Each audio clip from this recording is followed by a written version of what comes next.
Assalamualaikum warahmatullahi wabarakatuh. Alhamdulillahirabbil alamin wassalatu wassalamu ala asyrafil anbiya'i wal mursalin wa ala alihi wa sahbihi ajmain. Rabbi israh li sadri wa yassir li amri wahlul 'uqdatam min lisani yafqahu qawli. Amma ba'd. Alhamdulillah, segala puji bagi Allah yang telah memberikan kami kekuatan untuk menyelesaikan tugas mata kuliah akuntansi manajemen syariah. Serta selawat dan salam tidak lupa kami haturkan kepada junjungan kita Nabi Yuna Muhammad sallallahu alaihi wasallam. Yang kami hormati dosen pengampu yakni Ibu Pratiwi Kurniati SE MAK. Semoga beliau selalu disehatkan Allah Subhanahu wa taala, dilancarkan rezekinya, dipermudahkan urusan-urusannya. Amin ya rabbal alamin. Perkenalkan, kami dari kelompok 1 ingin mempresentasikan tentang analisa BEP atau Break Even Point atau impas dengan 3 teknik. Sebelum itu, izinkan kami memperkenalkan kelompok kami, sekuat kami, tim-tim kami dengan menonton video yang satu ini.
Oke, langsung saja ke penjelasan yang pertama kepada saudari Siska di Saya Siska Yulia Deta Rahayu Fitri. Saya akan membahas tentang analisis impas atau break even point.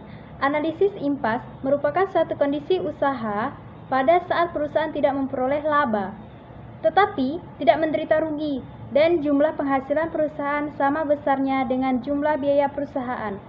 Dan dari hasil analisis impas, perusahaan dapat mengetahui jumlah penjualan minimum yang diperoleh oleh perusahaan. Oke, terima kasih atas saudari Siska.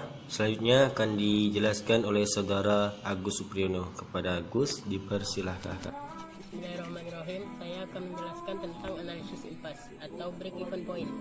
Apa sih itu analisis impas atau break even point? Analisis impas itu adalah suatu kondisi usaha pada saat suatu perusahaan tidak memperoleh laba, tapi tidak menderita rugi dan penghasilan perusahaan sama besarnya dengan jumlah yang dikeluarkan oleh biaya perusahaan itu. Nah, dari hasil analisis impas ini, perusahaan juga dapat mengetahui jumlah penjualan minimum yang mereka lakukan. Menurut Hansen dan Movement, dalam bukunya mereka menyatakan bahwa break over point adalah titik di mana total pendapatan sama dengan total biaya, yaitu titik di mana laba sama dengan 0, atau kalau bahasa Melayunya bisa kita sebut dengan pakpo. Nah, terus adapun pendapat lain yaitu menurut Charter dan Yusri.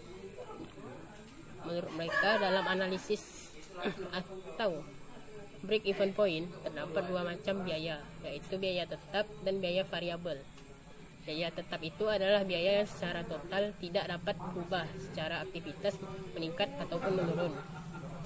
Lalu ada juga biaya variabel, yang mana biaya variabel ini adalah biaya yang secara total meningkat secara proporsional terhadap peningkatan dalam suatu aktivitas dan menurun secara proporsional terhadap penurunan dalam suatu aktivitas. Oke, terima kasih atas Saudara Agus atas penjelasannya. Selanjutnya akan dijelaskan oleh Saudara Nazarudin. Dipersilakan. Nama saya Nazarudin dan di sini saya akan menjelaskan impas satuan utang. Impas satuan utang biasanya disebut dengan break-even point. Break-even point atau yang biasanya disebut dengan BEP adalah tingkat produksi di mana total pendapatan sama dengan total pengeluaran.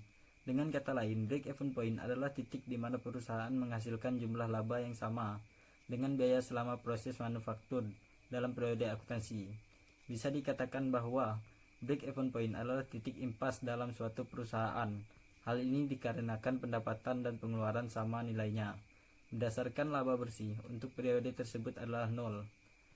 Fungsi break-even point untuk menentukan jumlah kapasitas yang tersisa setelah BEP tercapai. Hal ini dapat memberikan gambaran kepada Anda tentang jumlah maksimum laba yang dapat dihasilkan. Untuk menentukan dampak pada laba jika otomatisi, biaya tetap menggantikan tenaga kerja atau biaya variabel.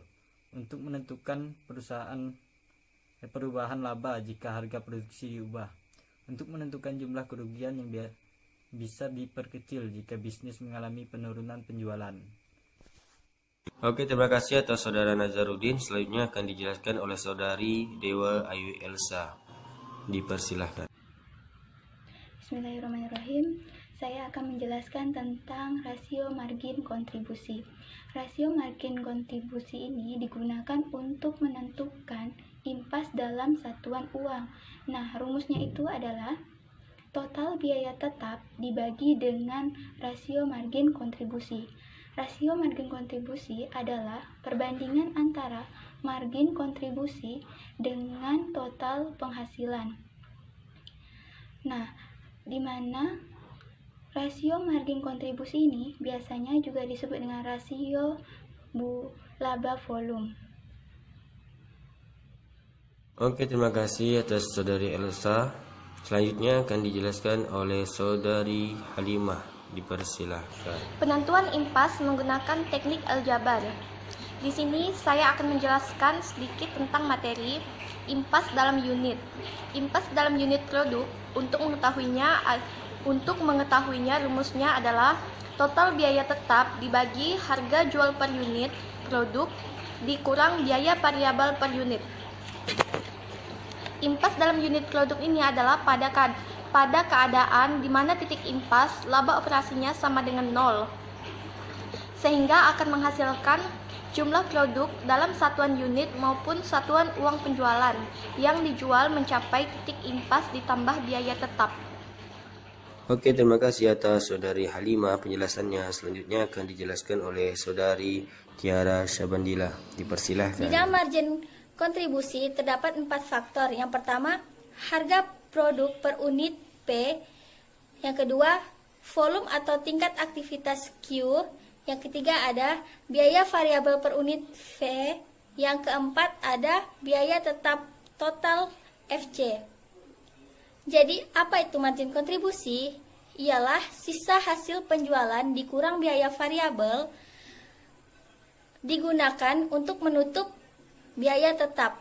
Nah, ketika biaya tetap sudah tertutup, kita bisa memperoleh keuntungan.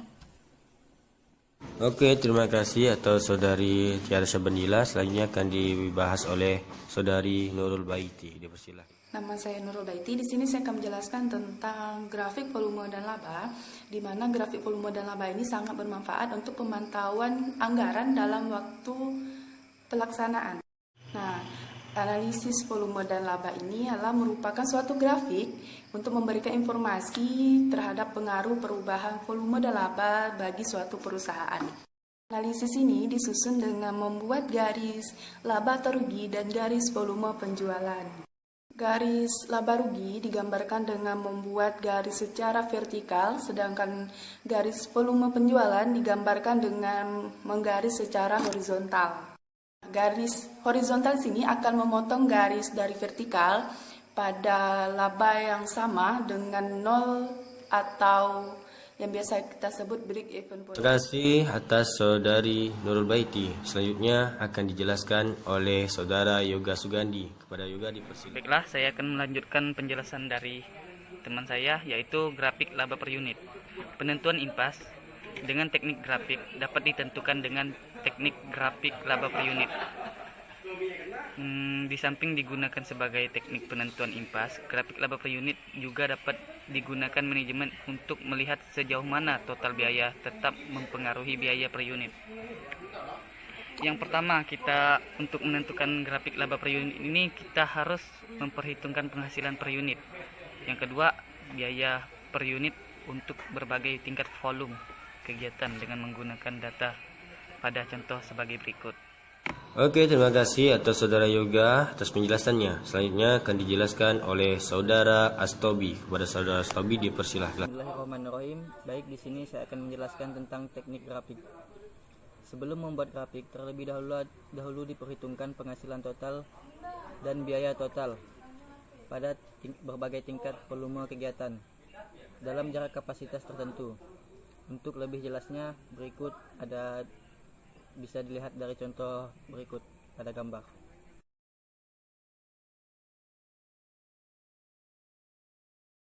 Berdasarkan contoh tersebut, dapat dibuat perhitungan penghasilan total dan biaya total. Setelah dibuat perhitungan tersebut, selanjutnya dibuat grafik impas dengan penjelasan sebagai berikut.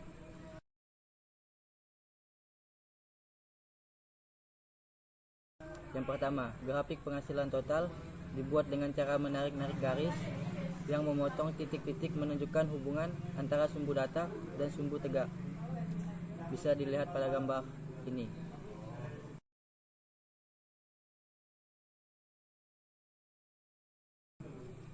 Yang kedua, grafik biaya total dibuat dengan cara menarik sebuah yang memotong titik-titik koordinat yang menunjukkan hubungan antara sumbu data dengan sumbu tegak. Bisa dilihat pada gambar yang sama.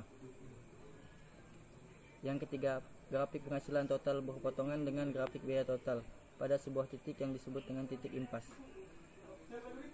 Jarak antara grafik penghasilan total dan grafik biaya total di daerah sebelum titik impas disebut dengan nama daerah rugi.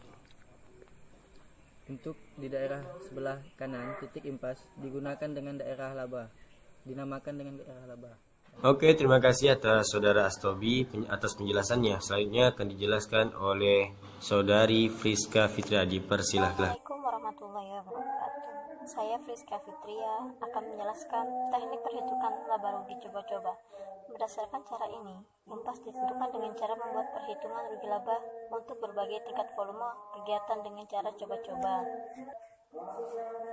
Misalkan dengan menggunakan data contoh 4.2, harga jual per unit Rp2.000 dan variabel per unit sebesar Rp500.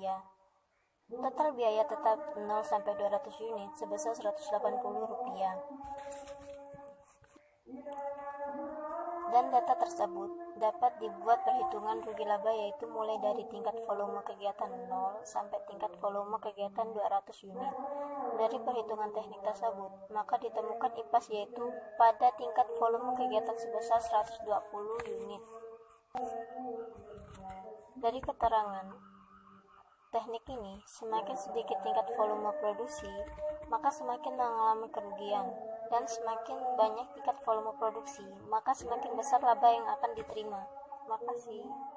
Oke, terima kasih atas Saudari Friska atas penjelasannya. Selanjutnya akan dijelaskan oleh Saudari Vivi Safitri. Bismillahirrahmanirrahim. Saya Vivi Safitri akan menjelaskan definisi margin of safety atau margin keamanan.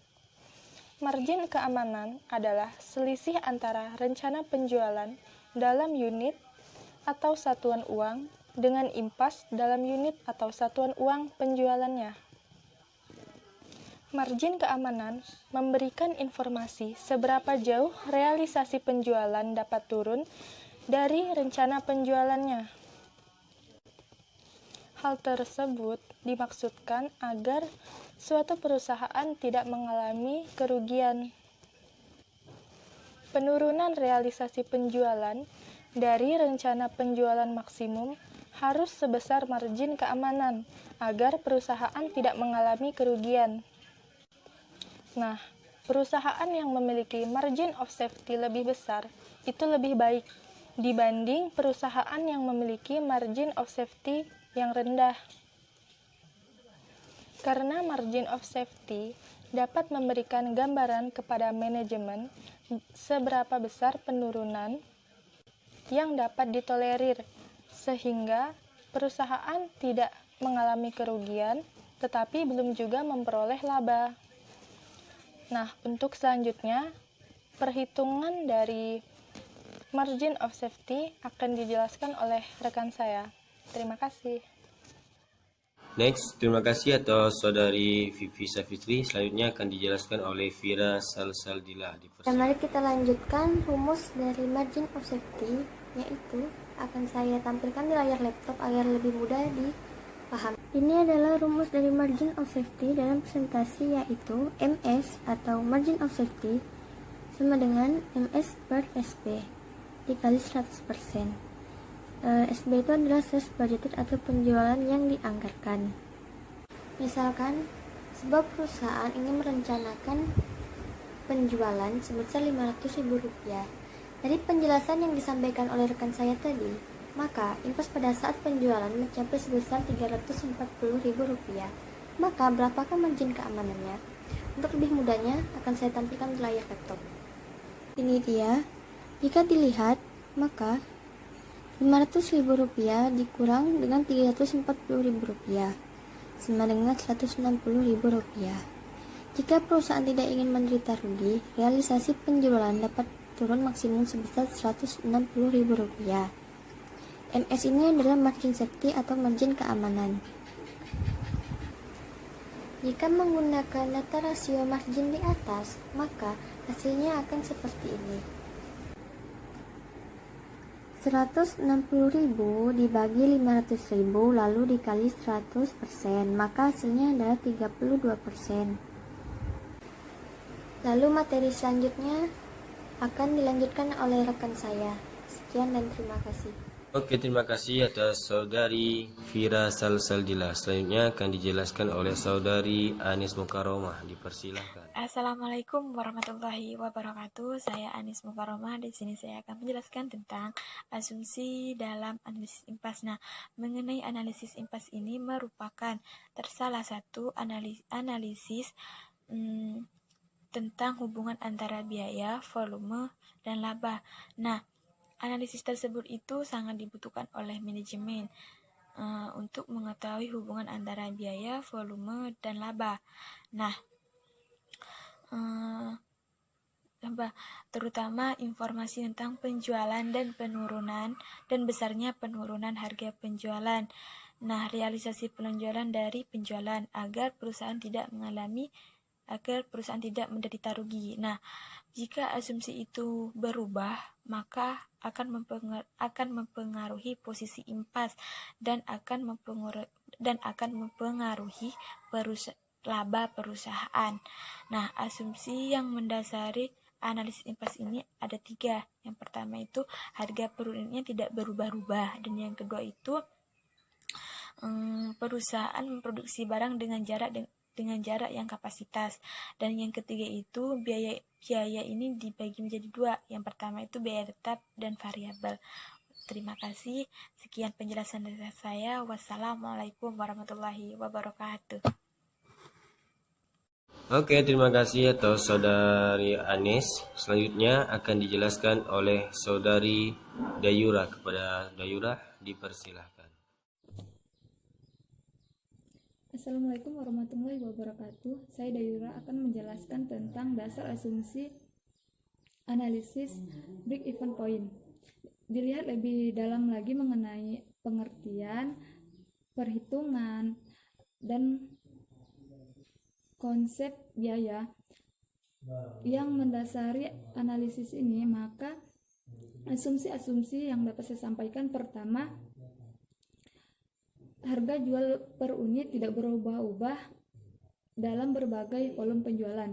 Kedua, perusahaan berproduksi pada jarak kapasitas relatif konstan. Ketiga, biaya dapat dipisahkan menjadi biaya tetap dan biaya variabel.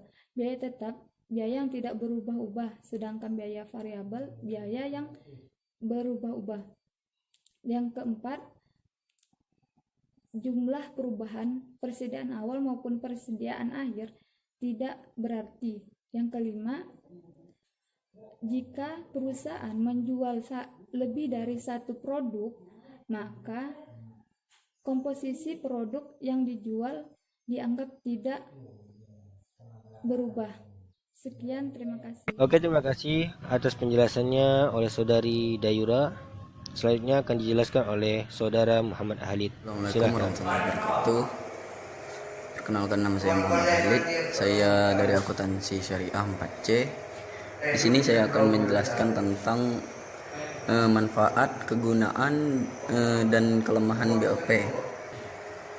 Telah dijelaskan sebelumnya bahwa BOP itu sangatlah penting untuk pimpinan perusahaan mengetahui tingkat produksi pada perusahaan tersebut. Dan dengan BOP tersebut kita dapat mengetahui mulai dari penjualan, produksi, harga jual, dan laba maupun ruginya, sehingga memudahkan kita untuk mengambil keputusan jika kita sebagai pimpinan perusahaan. Yang pertama itu sebagai alat untuk menganalisa atau alat pencari data untuk menganalisa suatu perencanaan ke depannya. Dan yang kedua itu memberikan informasi tentang volume penjualan pada suatu perusahaan. Yang ketiga itu dapat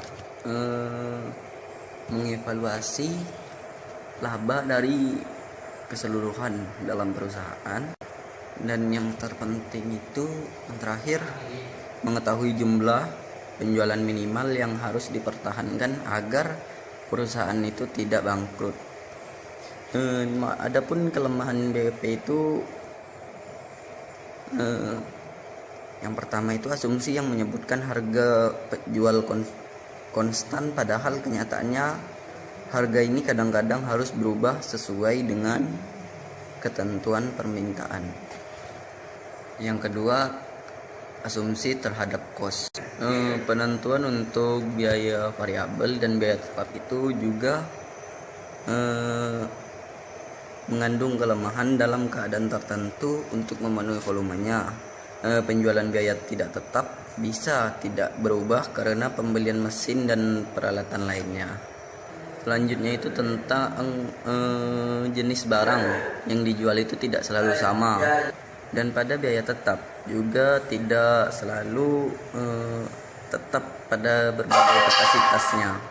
Dan yang terakhir itu biaya variabel juga dapat berubah seiring berubahnya volumenya juga. Jadi itulah tentang manfaat dan kelemahan dari analisa BOP tersebut. Kurang dan lebihnya saya mohon maaf. Wassalamualaikum warahmatullahi wabarakatuh. Oke, terima kasih atas Saudara Halid yang telah menjelaskan materinya dengan jelas. Selanjutnya kita masuk ke materi yang terakhir, yaitu kesimpulan yang akan dibawa oleh Saudari Devi Afriani. Silahkan.